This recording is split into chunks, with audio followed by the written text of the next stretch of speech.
So guys, in this video we will be doing this day 6 from the Advent of Cyber 2, that is be careful with what you wish on Christmas night. So this task is about this cross-site scripting. So this arises when there is a comment stored on the database. So instead of normal text, if you send us a JavaScript or any HTML payload, then whenever any user browsing on that page, the data from the database has been loaded onto the browser. So obviously if the user send the JavaScript, that JavaScript will be executed. So that's called stored access. And there is also reflected access that does not store in the database. So what you can do is, here there is a website they have, I have started this VM. So this is all about the theory about this XSS and how to detect XSS using this ZAP. So data attack proxy. This is also like burp suit. It's like a proxy. So let's go to this website. So upon this website we have got this one, search query and enter your wish here. So if I say hi, now if I, so this is being stored on the database. As you can see, if you refresh this page, so this has been stored on the browser. So let's try for the uh, executing the JavaScript. Let's say alert of hello world.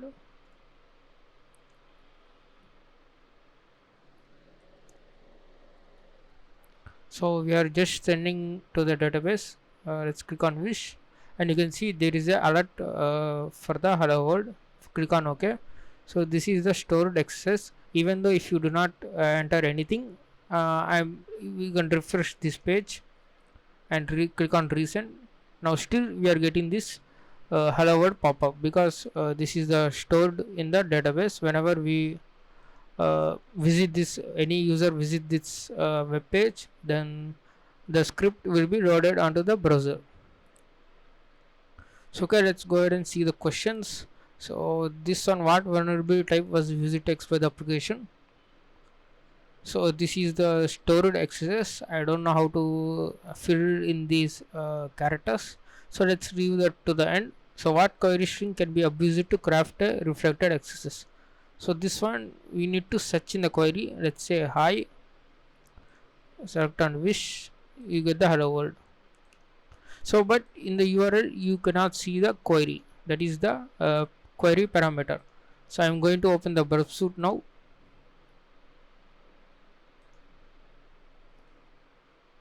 Type in the password.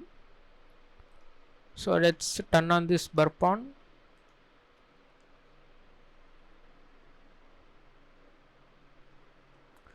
Click on next, start burp. So let's search for hello, and we are going to turning, okay, it's intercept is on by default. Let's go and say hello. We are searching for hello.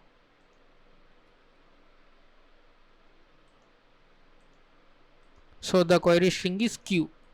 So you can see this q is the parameter, and you can just paste it in here and click on the correct answer. Now we need to use the JAP application of as JAP to identify these XSS alerts.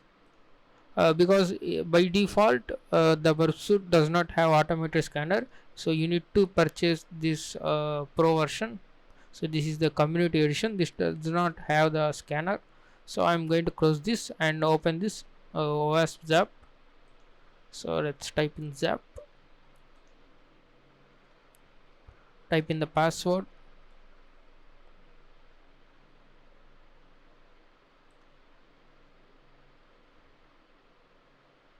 So I never use the ZAP, so we just use this automated scanner option from the ZAP. So I don't want to save anything, so let's click on this scan. Now you need to paste the IP address for this,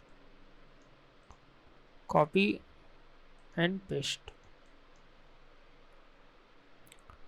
So let's click on attack.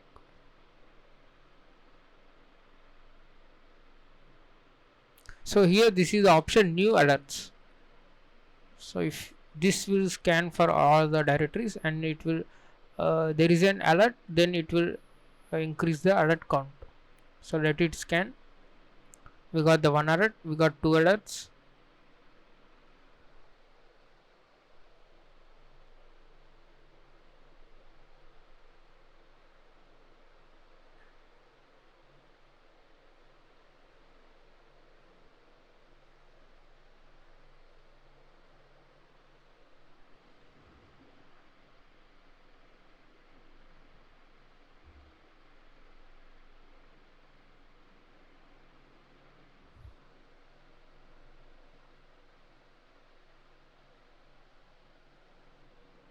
So we have all 6 alerts, but they are asking only for XSS alerts. So there are 2 alerts, persistent and reflected.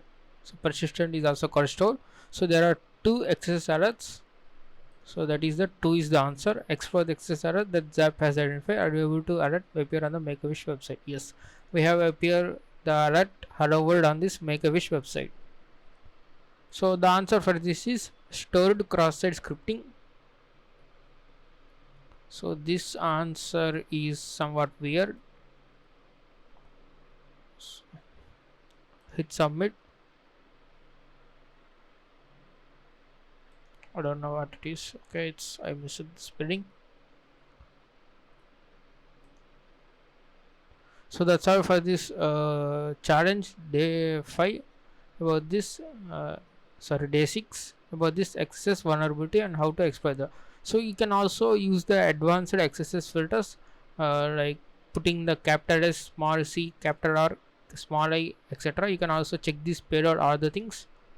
Here you can try different things as well. You can see you can just get the cookies and access token, and you can also write to a file and etc. So there are so many. You can also set the keylogger.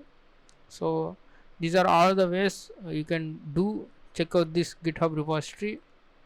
So that's all for this about this day 6 challenge about this XSS vulnerability.